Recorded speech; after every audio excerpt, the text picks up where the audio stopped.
పిల్లల ఆరోగ్యంపై తల్లిదండ్రులకు తరచుగా వచ్చే సందేహాలు rapid fire with doctor Raghava. పిల్లలకు జ్వరం వచ్చిన వెంటనే ఏం చేయాలి? పిల్లలకు జ్వరం వచ్చిన వెంటనే ఏంటంటే తల్లిదండ్రులు ఫస్ట్ ఏంటంటే కంగారు పడకూడదు. ఎందుకంటే జ్వరం అనేది కేవలం ఏంటంటే ఒక లక్షణం మాత్రమే. ఎవరిలో అయినా సరే ఏంటంటే వయసుతో సంబంధం లేకుండా పారాసిటమాల్ బరువుకు తగినంత డోస్లో ఏంటంటే వేసుకోవాలి. మెయిన్ హైడ్రేషన్ మెయింటైన్ చేసుకోవాలి, దానికి నీళ్లు బాగా తాగాలి అండ్ లైట్ దుస్తులు వేసుకోవాలి. పిల్లలకు తరచూ జ్వరం వస్తే ప్రతిసారి యాంటీబయాటిక్స్ అవసరమా? ప్రతిసారి యాంటీబయాటిక్స్ అవసరం లేదండి. ఎందుకంటే చాలా వరకు ఫీవర్స్ అనేటివి ఏంటంటే వైరల్ ఫీవర్స్ అనమాట. ఓవర్ ది కౌంటర్ యాంటీబయాటిక్స్ మాత్రం పూర్తిగా అవసరం లేదండి. ప్రతి దగ్గుకి సిరప్ ఇవ్వాలా? అన్ని కాఫ్స్కి ఏంటంటే కాఫ్ సిరప్ అయితే అవసరం లేదు. ఎందుకంటే కాఫ్ అనేది మనకు మెయిన్ ఎయిర్వే ప్రొటెక్టివ్ రిఫ్లెక్స్ అంటారండి. ప్రతి కాఫ్కి ఏంటంటే కాఫ్ సిరప్ అవసరం లేదు. అండ్ రీసెంట్గా వచ్చేసి ఈవెన్ లెస్ దెన్ 2 ఇయర్స్లో ఏంటంటే అవసరం మేరకు ఏంటంటే కాఫ్ సిరప్స్ వాడుకోవాలని మన government of India guide lines ఉన్నాయండి. డాక్టర్ గారు, ఫీవర్ వచ్చినప్పుడు వెంటనే హాస్పిటల్ రావాలా?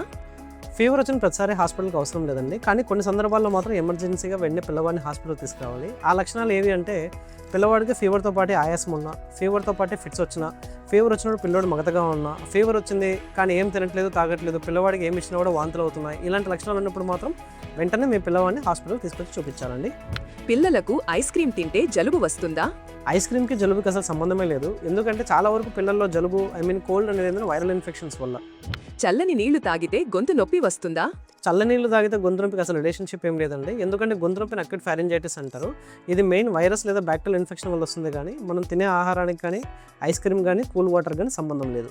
పిల్లలు తరచూ సిక్ అవ్వడం నార్మలేనా? చిన్నపిల్లల్లో ముఖ్యంగా 5 సంవత్సరాల కన్నా తక్కువ వయసులో ఉండే పిల్లల్లో వచ్చేసి ఒక సంవత్సరంలో 6 నుంచి 8 సార్లు వచ్చేసి ఈ రెస్పిరేటరీ ఇన్ఫెక్షన్ అనేవి కామన్ అండి. ఎస్పెషల్లీ పిల్లవాళ్ళు డే కేర్ స్కూల్కి వెళ్ళిన తర్వాత తరచుగా దగ్గు, రొంప అండ్ జ్వరం అప్పుడప్పుడు కూడా వచ్చే అవకాశం ఉంది. ఇవి నార్మలే.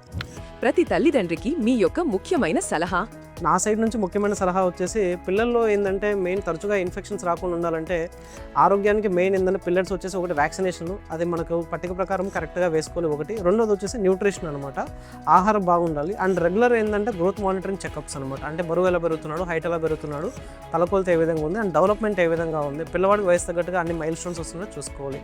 ఇవి కనుక మన గ్రోత్, డెవలప్మెంట్, ఇమ్యునైజేషన్, న్యూట్రిషన్ ఇవన్నీ కనుక ప్రాపర్గా చూసుకున్నట్టయితే పిల్లవాడు ఏంటంటే ఆరోగ్యంగా ఏంటంటే ఉంటాడనమాట. Thank you.